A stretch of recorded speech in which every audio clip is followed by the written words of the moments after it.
Hello, അപ്പോൾ ഇത് ഉമ്മാൻ്റെ സ്പെഷ്യൽ ഇളമ്പക്ക ചോറിൻ്റെ റെസിപ്പി ആയിട്ടോ പറയാൻ പോകുന്നത്. അപ്പോൾ ഇത് ഇളമ്പക്ക നന്നായിട്ട് കഴുകിയതിന് ശേഷം പുഴുങ്ങാൻ വെച്ചിട്ടുണ്ട്. അങ്ങനെ അത് പുഴുങ്ങിയതിന് ശേഷം നന്നായിട്ട് അതിൻ്റെ ഇറച്ചിയൊക്കെ ക്ലീൻ ചെയ്തെടുക്കുന്നുണ്ട് കേട്ടോ.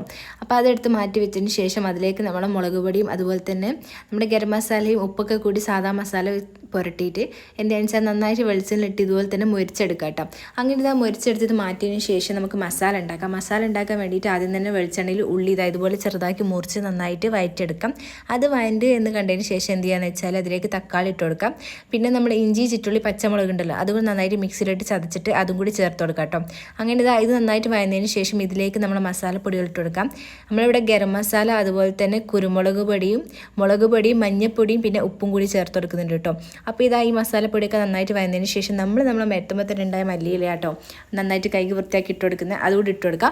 പിന്നെ അതുപോലെ തന്നെ നമ്മൾ നേരത്തെ പൊരിച്ച് വെച്ച ഇളമ്പൊക്കെ ഉണ്ടല്ലോ അതും കൂടി ഇതിൽ മിക്സ് ചെയ്ത് കൊടുക്കുക. ഇത് നമ്മൾ മസാല ഇവിടെ റെഡി ആയിട്ടോ. ഇനി അതിന് ശേഷം നമുക്ക് ചോറിന് വേണ്ടി നമ്മൾ വട്ടയിലേക്ക് കുറച്ച് ഓയിൽ ഒഴിച്ചതിന് ശേഷം ഓയിൽ തെളിച്ചതിന് ശേഷം കറുപ്പയും കറാമ്പും ഏലക്കായും കൂടി ഇട്ട് കൊടുക്കാം. പിന്നെ അതിലേക്ക് നമ്മൾ എത്രയാണോ അരി എടുക്കുന്നത് അതിന് ആവശ്യത്തിനുള്ള വെള്ളവും കൂടി ഒഴിച്ച് കൊടുക്കുക. ആ വെള്ളം പതിച്ചതിന് ശേഷം എന്ത് ചെയ്യുകയെന്ന് വെച്ചാൽ നമ്മൾ അതിലേക്ക് ഉപ്പും അതുപോലെ തന്നെ മഞ്ഞൾപ്പൊടിയും പിന്നെ കുരുമുളക് പൊടിയും ഗരം മസാലയും കൂടി ഇട്ട് കൊടുക്കാം. പിന്നെ അതിന് ശേഷം നമ്മൾ നേരത്തെ ഉണ്ടാക്കി വെച്ച മസാല ഉണ്ടല്ലോ അതും കൂടി ഇട്ട് നന്നായിട്ട് മിക്സ് ചെയ്യുക.